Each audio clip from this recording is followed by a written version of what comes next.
the point he's making. The man on the cross could not have entered paradise, meaning heaven, because at that time, everyone would have been in Abraham's bosom. They only entered paradise after Jesus opened up heaven, which would have happened after the resurrection. Is that his objection? Yeah. Okay. Now, how do you answer that? One of two ways. Number one, there is evidence. There is evidence that there were two paradises according to the Jews. There was heavenly paradise where God dwelt, but then there was also the paradise of Sheol, what's called Abraham's bosom. So he's assuming that when Jesus says, today you'll be with me in paradise, that means heavenly paradise, the third heaven. 2 Corinthians 12, 2-4, the third heaven. Well, there is evidence that there was also the paradise of Sheol, because there was a belief that the righteous would go there in Sheol, but they would be in peace. So how do we know what paradise Jesus has in mind? So it can be paradise, but the paradise of Abraham's bosom. You want me there? Yeah, makes sense, yeah. Okay, so there are two paradises. There's evidence for it, that in the time of Jesus, the Jews believed two paradises, heavenly and the one Sheol, what we call Abraham's bosom. Okay?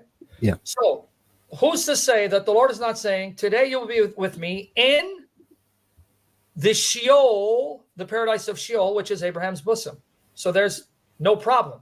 But let's assume that the Lord is talking about heaven.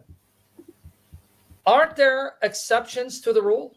Let's assume, brethren, that the Lord made an exception. He sent the man ahead of him in paradise right after he died because his death made atonement.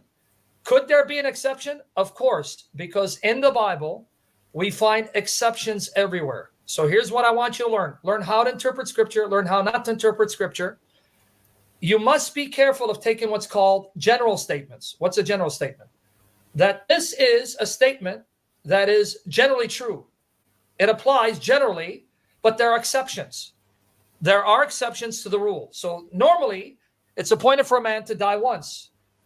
But we know there are exceptions in the Bible, even today. In the Bible, people die to be raised to die a second time, right? Yeah. So does that mean in Hebrews 9:27, when it says, it is appointed for man to die once, that it's not possible for someone to die and be raised to die a second time? We know that's not the case, because Jesus raised Lazarus from the dead, which means Lazarus died, was raised to die a second time. Jairus' daughter died, was raised to die a second time, right?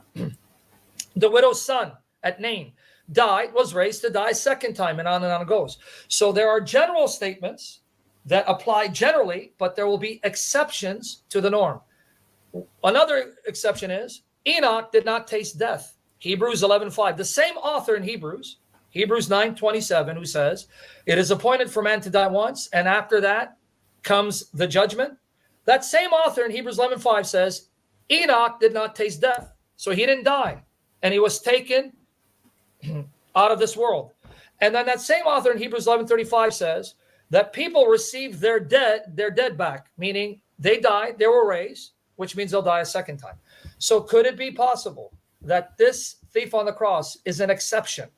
Everyone goes to Sheol, but the Lord, knowing he's going to accomplish redemption, once they die, he will then summon his soul to enter paradise as the deposit that the rest are going to follow because he's accomplished redemption.